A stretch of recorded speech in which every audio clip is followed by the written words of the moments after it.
Bismillahirrahmanirrahim. Alhamdulillahirabbil alamin wa bihi nasta'in ala umuri dunya waddin. Wassalatu wassalamu ala asyrafil anbiya'i wal mursalin sayyidina Muhammadin wa ala alihi wa ashabihi ajma'in. Amma ba'd. Rabbi shrah li sadri wa yassir li amri wa hlul 'uqdatam min lisani yafqahu qawli. Rabbana zidna ilma warzuqna fahma. Subhanaka la ilma lana illa ma 'allamtana innaka antal alimul hakim. Para satis, para hujjah, Bapak hadirin sekalian yang dirahmati Allah Ta'ala, Assalamualaikum warahmatullahi wabarakatuh.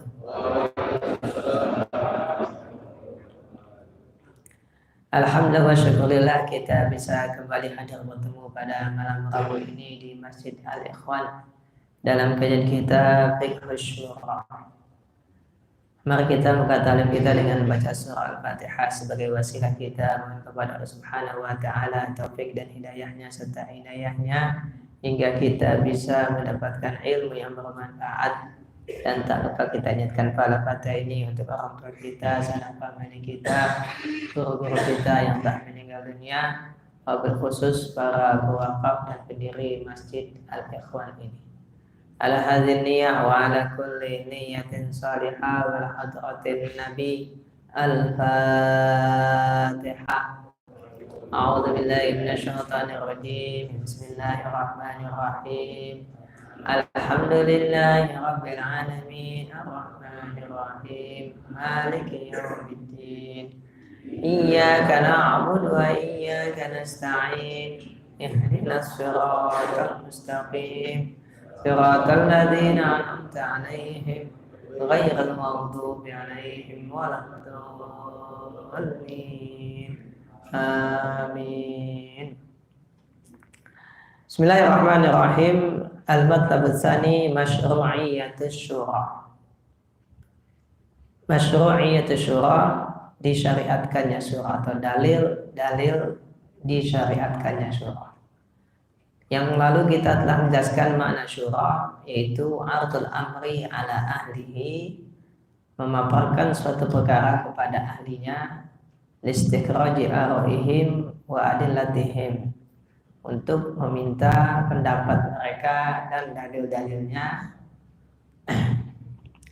wattadawuli ma bainihim, ya, kemudian bertukar pendapat di antara mereka, ya, untuk mencapai sebuah pendapat yang paling tepat.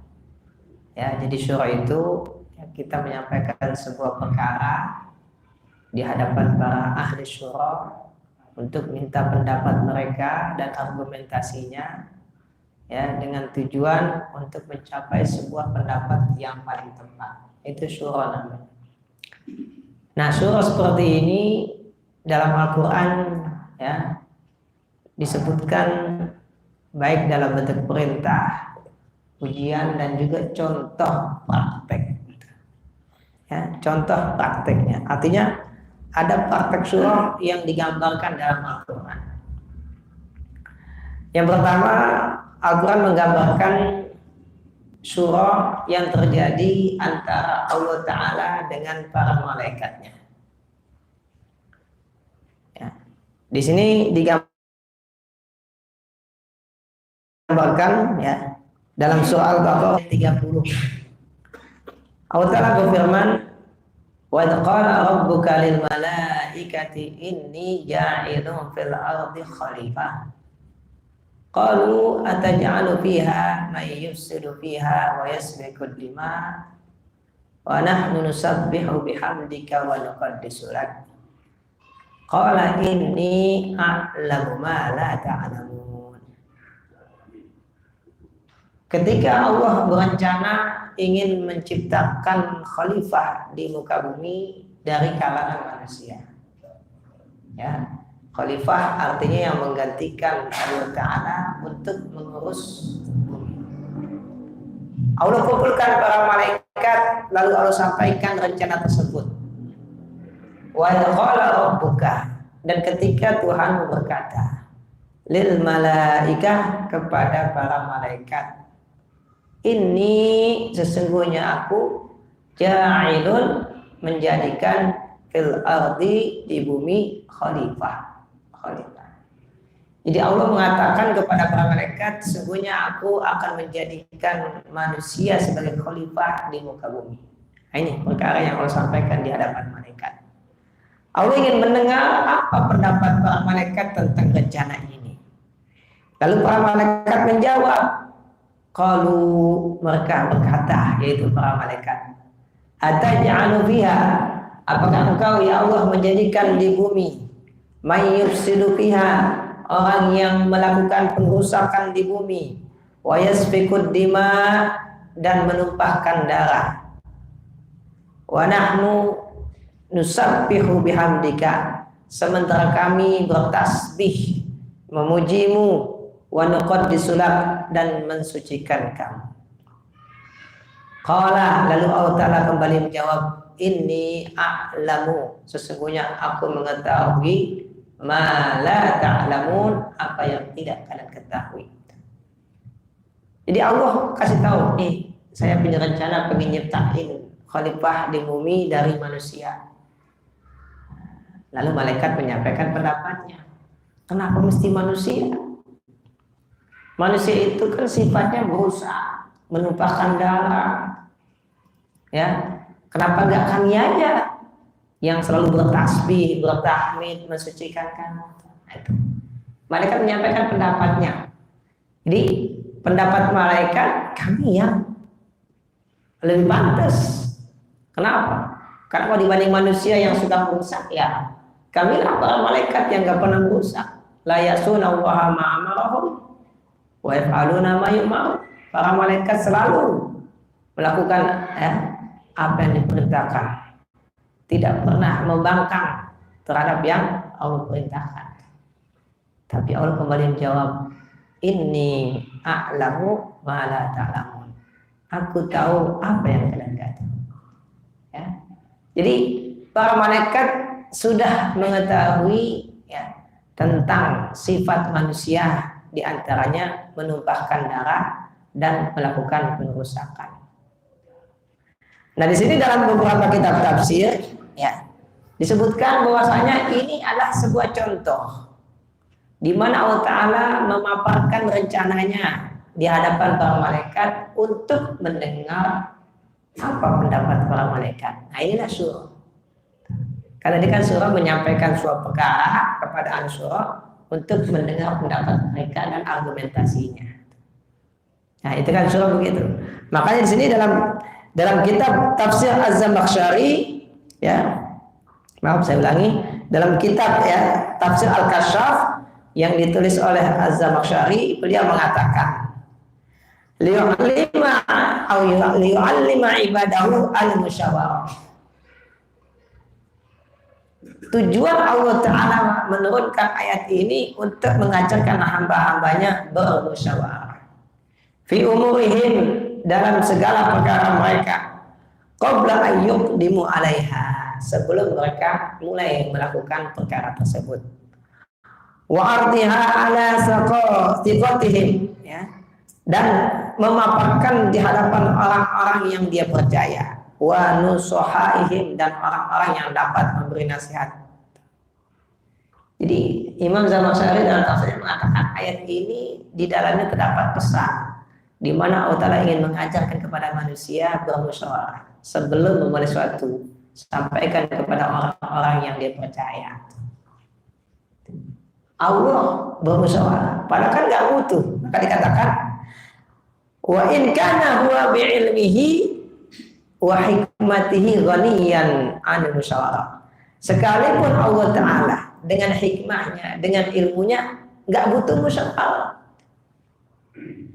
Allah maha mengetahui, maha bijaksana, maha segala-galanya, nggak butuh musyawarah. Tapi kenapa Allah musyawarah dengan malaikat?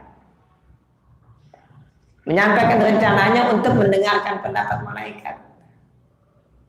Nah, sini Az-Zamakhsyari mengatakan untuk mengajarkan kepada manusia agar sebelum melakukan satu musyawarah dulu. Jadi Allah udah nyentuhin gitu, Allah aja nyentuhin, ya kan? Ya, kemudian Imam Fakhruzi juga mengatakan dalam kitab Mafathul Ghaib, innahu ta'ala 'allama ibadahu musyawarah. Sesungguhnya Allah Ta'ala mengajarkan hamba-hambanya bermusyawarah. Ya, diajarin nih musyawarah, sampaikan apa permasalahannya, dengar pendapat orang-orang yang diajak musyawarah tadi. Ya. Begitu juga Al-Baidawi dalam tafsir Anwar Tanzil ya mengatakan wa faidatu qaulihi ta'ala hadza lil malaikati ta'limul musyawarah. Faedah dari perkataan Allah kepada malaikat ini adalah untuk mengajarkan musyawarah. Ya. Jadi terdapat pesan dari ayat ini, Allah mengajarkan kepada hamba-hambanya agar bermusyawarah. Sekalipun kita sebagai pemimpin, ketua yang punya kewenangan mengambil keputusan, kebijakan dan segala macamnya, tetap kita diperintahkan untuk bermusyawarah. Allah aja Tuhan Maha Penguasa, Maha Mengetahui, Maha Bijaksana, Maha Pengasih, Maha Penyayang dan seterusnya ya, mengajak malaikat bermusyawarah. Gitu. Ya. Contoh yang lainnya juga di sini, ya, yaitu Nabi Ibrahim alaihissalam. Beliau mengajak putranya Nabi Ismail alaihissalam bermusyawarah dalam perkara penyembelihannya. Dalam surah As-Saffat ayat 102 digambarkan Allah Ta'ala berfirman, falamma balagha ma'ahu as-sa'ya qala ya bunayya inni ara fil manami anni adba'u fanzur madza tara qala ya abati fa'al ma tu'mar satajiduni insyaallah minas sabirin. Tatkala Nabi Ismail hidup bersama Nabi Ibrahim telah mencapai usia mampu untuk membantu ayahnya bekerja. Mencapai usia mampu untuk ayahnya bekerja. Kita ketahui ya, Nabi Ismail itu anak yang sangat dinantikan bertahun-tahun. Ya, baru dapat setelah usia senja. Ya, dididik, dibesarkan. Nah, begitu sudah besar, udah usia bisa diajak bantu ayahnya kerja, Allah Ta'ala turunkan wahyu melalui mimpi. Ya, disampaikanlah mimpinya kepada Nabi Ismail, ya bunayya, wahai anakku, inni ara fil manami, sesungguhnya aku melihat dalam mimpiku, anni adbahuk, bahwa aku menyembelih kamu. Itu perkaranya.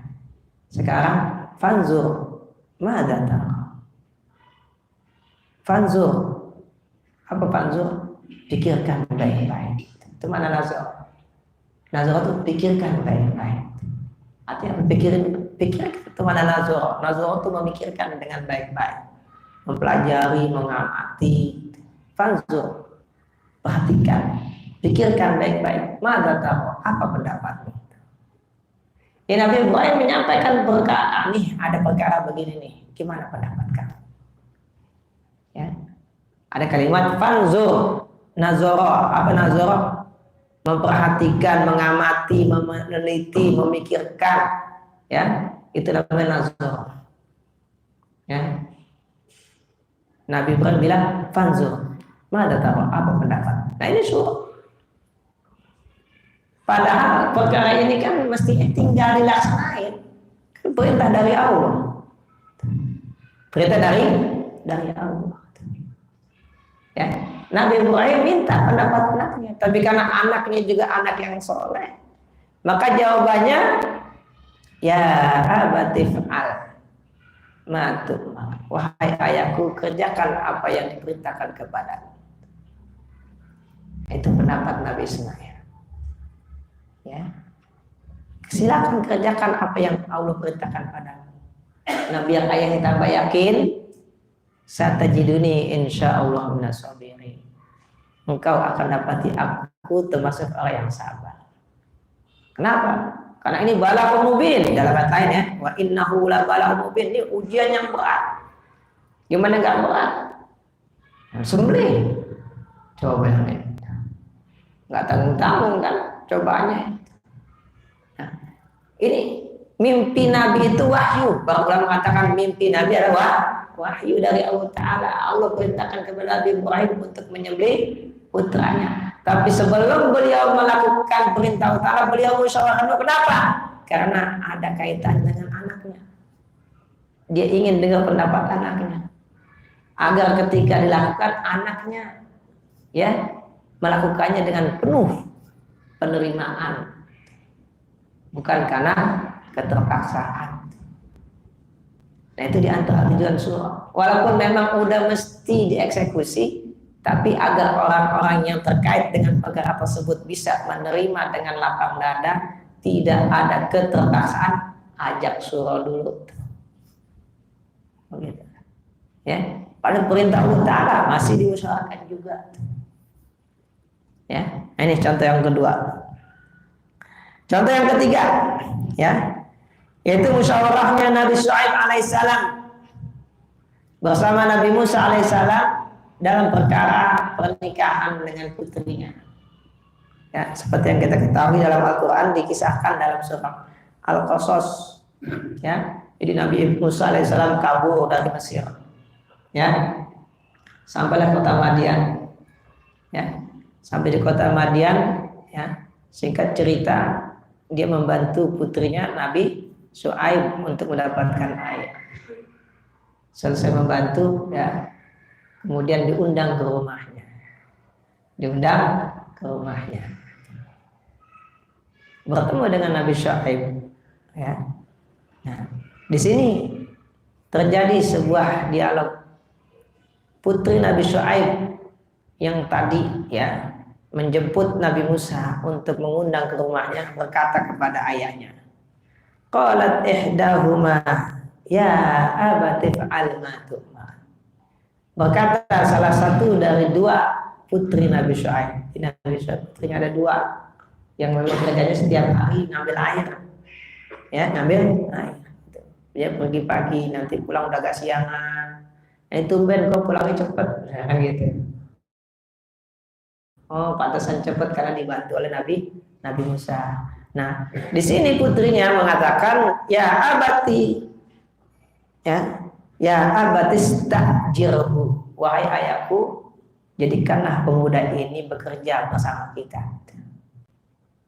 Ya, itu pendapatnya putrinya. Apa argumentasinya? Inna khaira man istajartal qawiyul amin.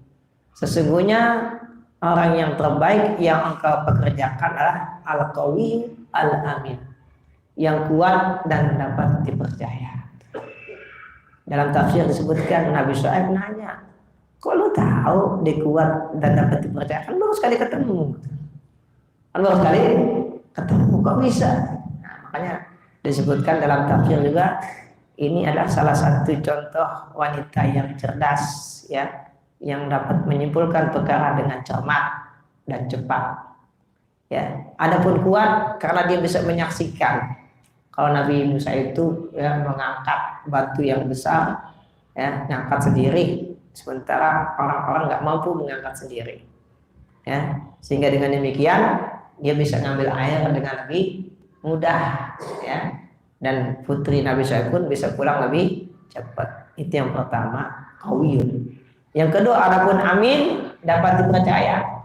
Karena ketika dijemput oleh putrinya, ya, nah itu Nabi Musa pertama jalan di belakang putrinya. Ya. Nah, kalau jalan di belakang perempuan, ya pasti pikiran nggak nyaman, di belakang perempuan melihat nggak nyaman kan. Nah, kata Nabi Musa, saya jalan di depan, kamu jalan di belakang. Ya, nanti kalau belok kanan, lempar kerikil ke kanan. Kalau belok kiri, lempar kerikil kiri. Ngapain ngomong agak? Bukan kayak anak sekarang, jalan ada dampingan begini. Kalau sekarang ya jalan dampingan begini, dempet lagi. Ya kan, nikah belum udah nempel kan gitu. Nah dari sinilah putrinya menyimpulkan ini pemuda Ami ini. Nabi Hudul itu kalau membuat jahat kan bisa akhir, ya kan? Tapi sepanjang jalan nggak berani Nabi Musa itu mengganggu putri tadi. Bahkan saking amanahnya di depan, yang perempuan di belakang. Tak kalau belok kanan lempar ke kiri kanan, belok kiri lempar kiri, kan gitu. Sampai dah. Dan disebutkan Amin. Nah setelah mendengar pendapat dari putrinya, ya lalu Nabi Syuaib pun menyampaikan perkataannya. Ya, qala inni uridu an unkihaka ihdabnatayya hataini. Nabi Syuaib berkata kepada Nabi Musa alaihissalam, aku ingin menikahkan kamu dengan salah satu dari dua putriku ini. Apa mas kawinnya? Ala anta juroni sama hijaj. Mas kawinnya kamu kerja ya di kebunku selama 8 tahun. Ya. Karena ada kebun, ada kambing ya yang diurus. Sementara anaknya cuma perempuan. Nah itu penawarannya ya Nabi Syuaib kepada Nabi Musa. Ya, kalau tadi penawaran dari putrinya, nih ada anak muda nih, bagus, kuat, amanah, udah suruh aja kerja sini. Ya tentu biar aman, ini ke akhir, kan biar aman. Kalau anak muda kerja di sini, anak perempuan kan nggak aman. Nah biar aman, udah nikahin. Nih nikahin, ditawarin. Apa jawaban Nabi Musa alaihissalam? Maaf, saya lanjutkan dulu ya. Fa'in aqamta asyran fa min indik. Ini kata Nabi Syuaib. Kalau kamu mau genapin jadi 10 tahun, nah itu berarti atas keinginan kamu. Wa ma uridu an asyqa alaik. Saya tidak ingin memberatkan kamu. Artinya yang saya minta cuma 8 tahun. Tapi kalau mau genapin 10, boleh enggak apa-apa. Ya. Satu ini insyaallah minas sholihin. Engkau akan dapat aku ya termasuk orang yang soleh insyaallah ya. Lalu Nabi Musa pun menjawab, qala dzalika baini wa baini. Ini kesepakatan antaraku dengan kamu. Ayyamal ajalaini qadaitu fala udwana alayya.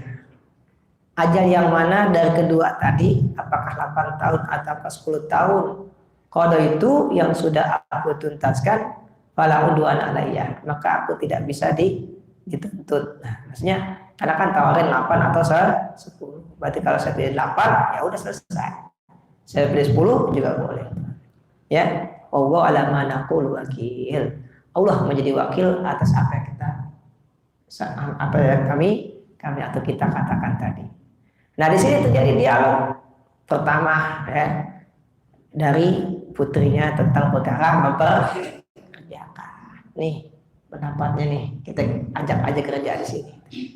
Ya kan? Begitu. Nyampaikan apa alasannya? Karena alasannya anak muda ini kawi dan amin. Diterima pendapatnya sama ayah. Ya.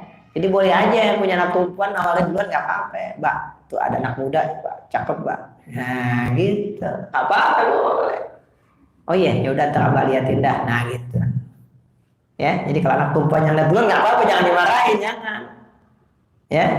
Ya, emang abahnya pinter dan ngajarin yang cakep yang kayak gimana, ya kan, bukan cakep fisiknya yang maksud ya, gitu, cakep buat jadi suami kan gitu, ya, itu ada anak muda Pak cakep Pak, oh kamu yaudah ntar abah datengin dah, gitu.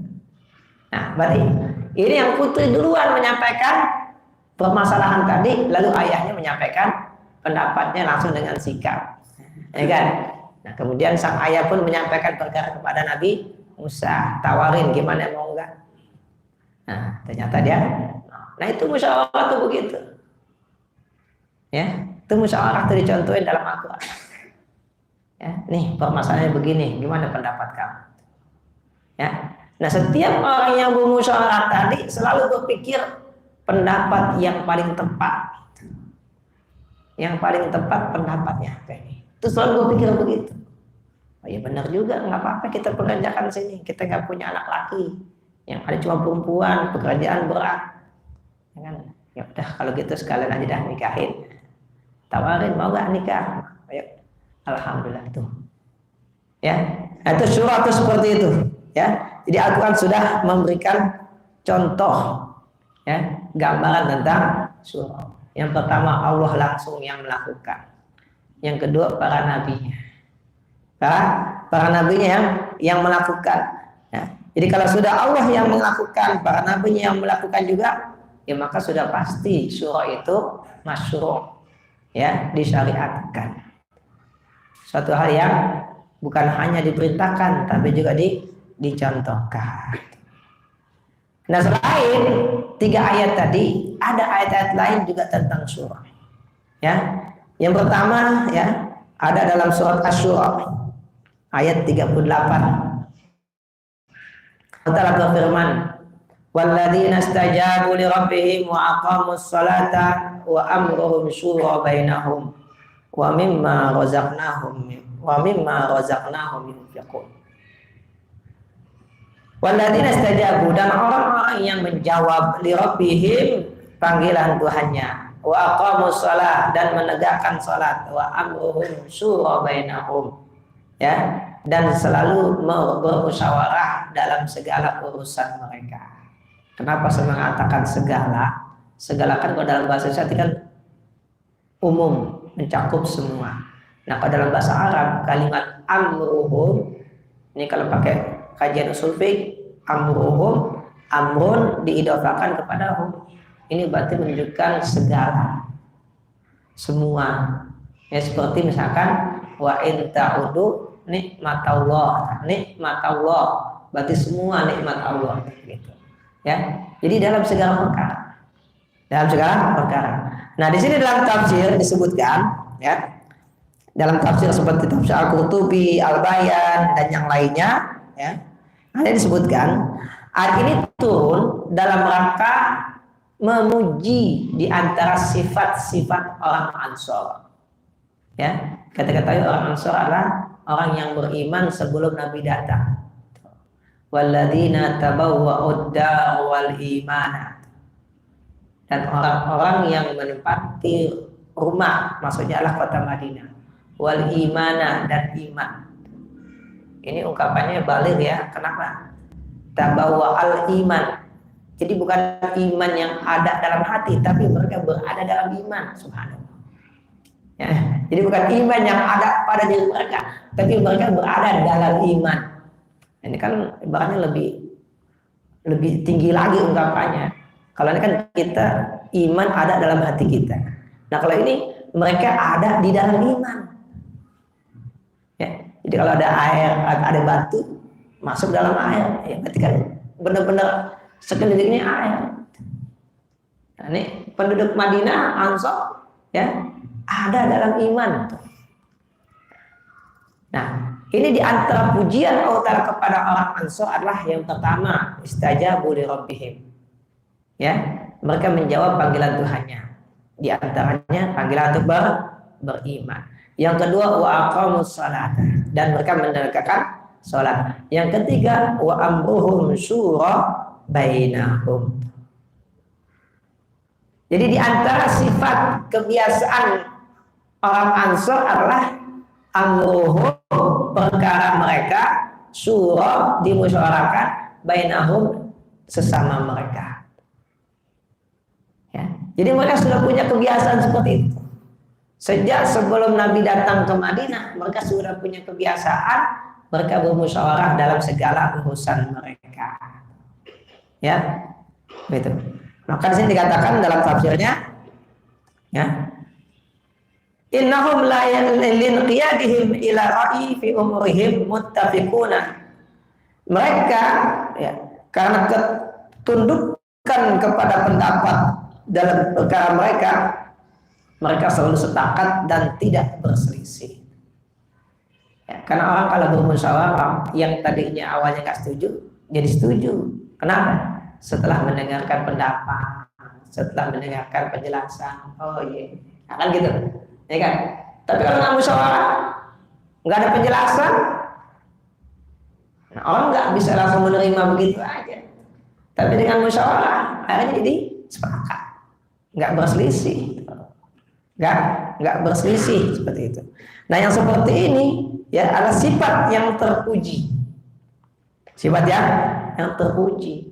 Dan tentu pujian ini tidak hanya berlaku untuk Ansor saja, tapi untuk setiap orang yang mengamalkan ajaran ini. Artinya kalau kita melakukan seperti yang dilakukan oleh kaum Ansor, ya tentu kita juga mendapatkan pujian dari Allah Ta'ala. Ya, mendapatkan pujian. Gitu. Karena di antara yang Allah puji di sini orang Ansor adalah kebiasaan mereka bermusyawarah. Jadi saya mengatakan kebiasaan. Nah, ini diambil dari penjelasan Al-Alusi ya dalam tafsirnya Ruhul Ma'ani. Beliau mengatakan waji'a bil jumlatil ismiyah ma'anal ma'tuf alaihi jumlatan fi'liyah. Kalau kita lihat urutan kalimatnya, pertama istajabu itu fi'lun, aqamu itu fi'lun, ya kan? Alladzina istajabu li rabbihim wa aqamu sholata wa amruhum syura. Kenapa pas tentang surah pakainya jumlah ismiyah amruhum syura bainahum? Itu kan jumlah ismiyah, amruhum ismun. Beda dengan istajabu fi'lun, aqamu fi'lun, jumlah fi'liyah. Karena beda antara ismun dengan fi'lun adalah kalau fi'lun itu atau kata kerja menunjukkan sesuatu terjadi pada satu waktu. Mungkin terjadi sekali, mungkin dua kali dan seterusnya. Kalau terjadinya di masa lalu, maka pakai fi'il madhi. Kalau terjadinya di masa mendatang, pakai fi'il mudhari, kan begitu. Nah, kalau ismun itu menunjukkan sesuatu yang tetap, ya. Misalkan, contoh ismun, kubun, ya gelas, ya tetap gelas, nggak berubah jadi apa-apa, tetap gelas. Kalau bukan kubun, kan begitu, ya kan? Yang namanya ismun itu nggak mengalami perubahan. Kalau mengalami perubahan ya namanya pun ganti. Ya, ini kita sebut air. Nanti kalau kita taruh di freezer nggak jadi air lagi, jadi batu. Nah, ya kan begitu, ya kan? Ada selama dia cair maka disebut air. Makanya ism itu tetap. Karena kalau berubah namanya pun nggak ganti. Nah itulah bedanya jumlah ismiyah dengan jumlah fi'liyah.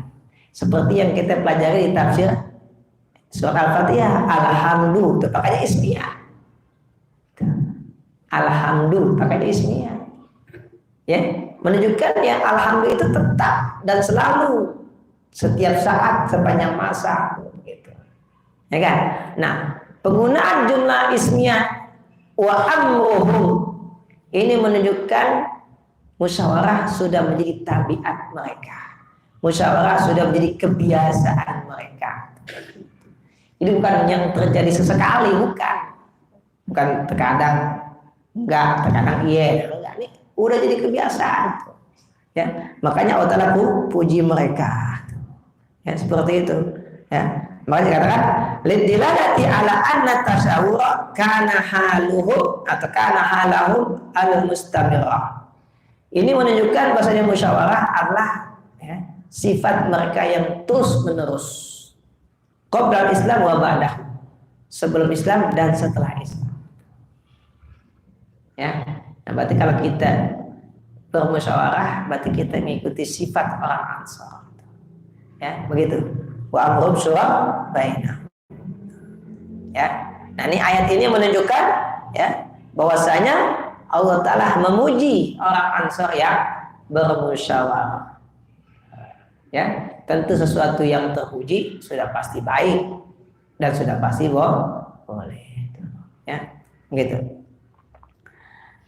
Nah, kemudian ayat yang ketiga, yang kedua maksud saya.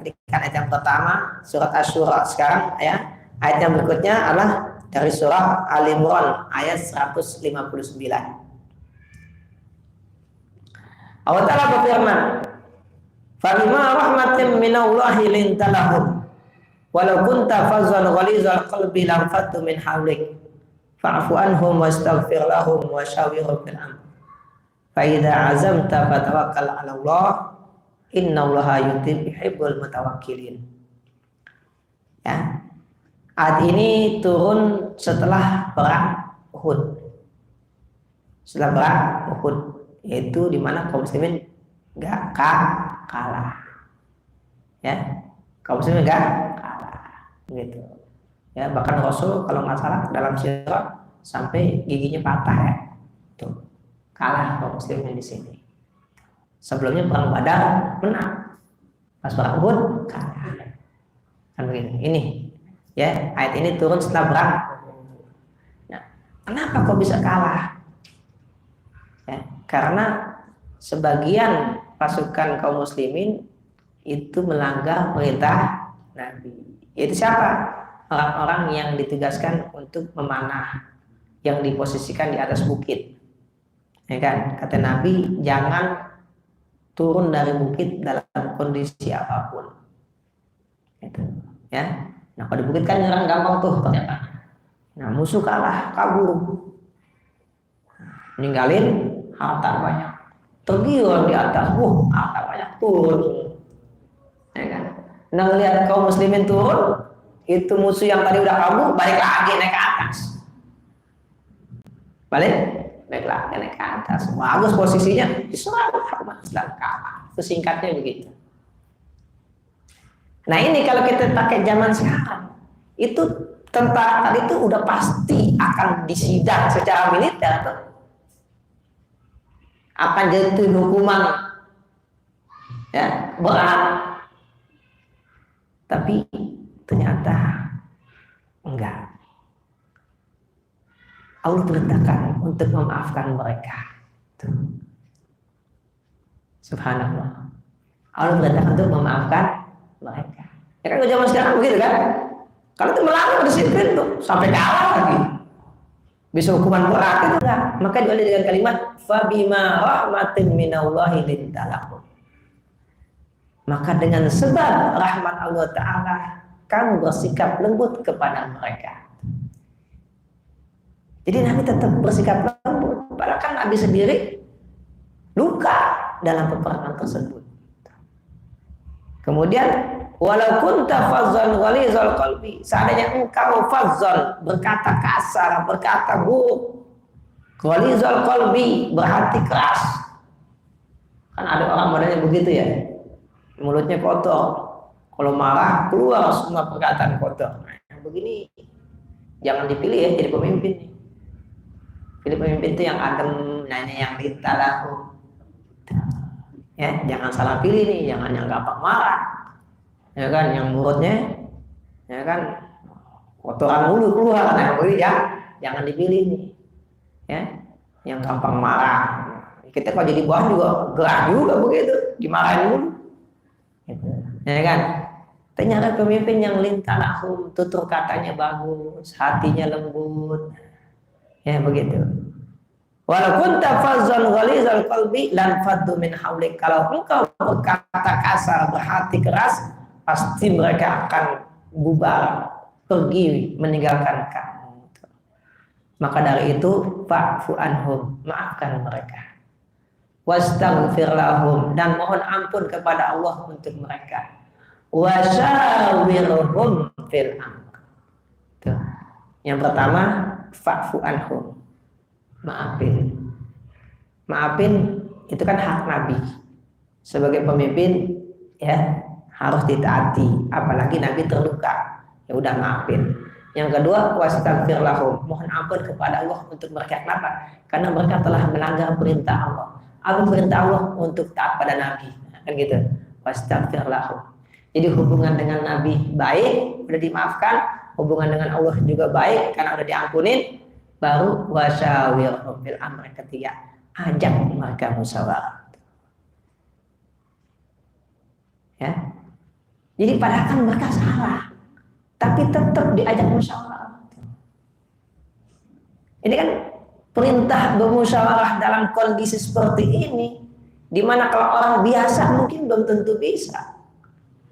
Ngapain ngajak mereka lagi? Yang kemarin aja gak beres tuh ini, nah jangan kita begitu. Ya kan?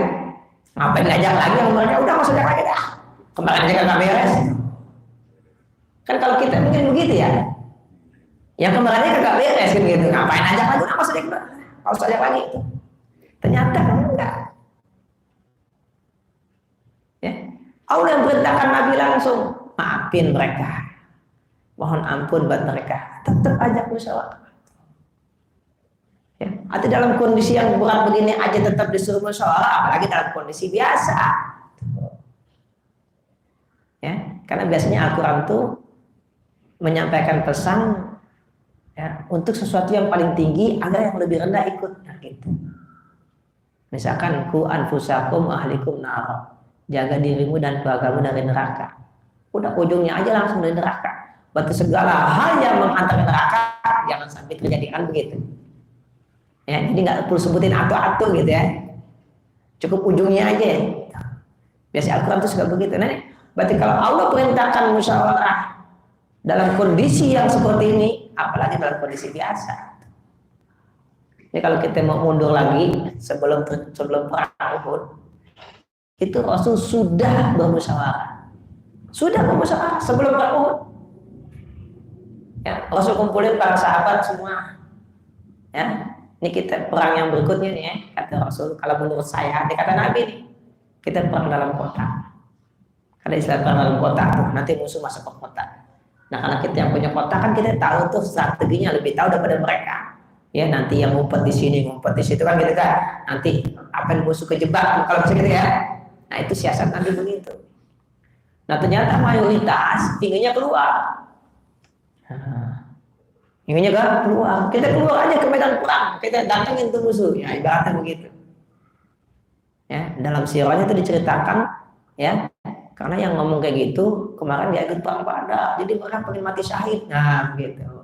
Dan kebanyakan anak muda. Nah, Nabi melihat mayoritas pengen keluar, ya udah. Nabi ikutin apa yang mereka mau. Itu cerita belakangnya begitu. Artinya sebelumnya udah musyawarah. Ya kan? Kemudian hasilnya kalah karena ada ya kesalahan tadi. Tapi tetap Allah Ta'ala perintahkan Nabi untuk bermusyawarah. Tuh. Ya, begitu. Nah, di sini ya dalam tafsir Al-Qurtubi, ya tafsir Al-Jamil Bayan dan yang lainnya disebutkan ya perintah Allah Ta'ala kepada Rasulnya untuk bermusyawarah itu bukan karena Rasul butuh pendapat mereka. Rasul bisa tunggu wahyu dari Allah. Tapi Rasul diperintahkan bermusyawarah untuk mengajarkan kepada para sahabat. Ya, mengajarkan kepada sahabat. Agar nanti berikutnya pun pemimpin-pemimpin berikutnya mengikuti jejak Rasul dalam bermusyawarah. Ya, jadi bukan karena Rasul butuh pendapat mereka, ada Rasul tunggu aja wahyu, nanti wahyu juga datang. Ya kan? Kan Rasul itu nggak aja apa dari Allah. Kenapa mesti nanya manusia? Nanya aja Allah langsung kan selesai. Ya kan?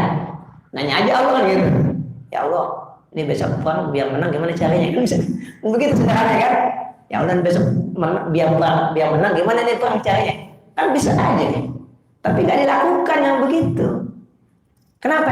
Ya kalau Rasul caranya begitu, setelah Rasul memang bisa begitu kan? Kagak bisa. Nah umatnya nggak bisa ngikutin yang begitu. Makanya Rasul contohkan yang umatnya bisa. Itu apa? Ya musyawarah dengan manusia. Ajak bicara orang-orang yang ya dipandang pantas untuk jadi ahli syura. Nanti kita akan bahas tentang siapa ahli syura. Ya begitu. Rasul kan bisa aja kan aja wahyu. Nah, tapi Rasul nggak melakukan. Ya, Rasul tetap memilih bermusyawarah. Untuk apa? Untuk menjadi contoh. Ya, maka di sini Ibnu Abbas mengatakan, "Amma inna Allaha wa rasulahu la ghaniyani anha." Sungguh Allah dan Rasulnya itu nggak butuh syura. Walakin ja'alaha Allahu rahmatan li ummati. Maaf saya ulangi, saya salah kutip. Ini bukan perkataan Ibnu Abbas, perkataan Rasul. Ya, perkataan Rasulullah SAW. Ya, dengan sanadnya dari Ibnu Abbas. Ini dalam kitab Ad-Durrul Mansur, ya, karangan Jalaluddin Asyuti. Ya, Ibnu Abbas mengutip perkataan Rasulullah tentang ayat ini. Amma inna Allah wa rasulahu la ghaniyani anha. Adapun Allah dan Rasulnya tidak membutuhkan syura. Walakin ja'alaha Allah rahmatan li ummati. Tapi Allah menjadikan syura sebagai rahmat untukku. Faman istasyara minhum lam yu'dam rusyda. Orang yang bermusyawarah pasti akan mendapatkan petunjuk. Wa man tarakaha lam yu'dam ghayya. Adapun yang meninggalkan syura, dia akan sesat. Ya, kita azan dulu sebentar ya.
Itulah 5 ayat pertama contoh ya, surah yang lakukan sama para malaikat bersama para malaikat. Kemudian yang kedua surahnya Nabi Ibrahim, putranya Nabi, kemudian surahnya Nabi Syuaib dan surahnya Nabi Syuaib dengan nabinya dan juga dengan Nabi Musa alaihissalam. Kemudian pujian Allah kepada kaum Ansor di antara sifat dan yang di antara sifat dan kebiasaan mereka yang terakhir perintah Allah Ta'ala kepada nabinya untuk mengajak para sahabat segala dalam. Masih ada satu ayat lagi kita bahas belum lagi nanti hadis banyak ya gambaran tentang surah, gambaran tentang semuanya akan memberikan gambaran apa surah itu, seperti apa surah itu, selain secara definisi surah yaitu amri menyampaikan perkara kepada ahli surah, nanti akan kita bahas juga wa adatihi untuk minta pendapat argumentasi mereka dengan cara tukar dan saling mengkaji pendapat yang lain untuk mencapai pendapat yang paling tepat. Jadi kalau kita musyawarah pertama kita sampaikan, kedua kita dengerin pendapat, kita perhatiin, kita amatin, kita kasih penilaian, kita komentarin, semua saling namanya untuk mencari pendapat yang paling baik, yang paling tepat. Seperti itu. Dari mana datangnya nggak penting, yang penting yang paling tepat. Nah, surah seperti ini sudah dicontohkan, sudah diperintahkan. Tinggal kita mempraktekkan. Gimana prakteknya? Itu nanti ada dalil-dalil berikutnya akan kita bahas pada pertemuan yang akan datang. Ada mau bertanya sebelum kita akhiri, kita tutup? Ya ada. Baik. Insya Allah kita lanjutkan lagi ayat-ayat yang lain berikan gambaran yang begitu indah, ajaran Islam di antaranya dalam kehidupan bersama dan sudah menjadi salah dari sila Pancasila keempat, yaitu rakyatan yang dipimpin kebijaksanaan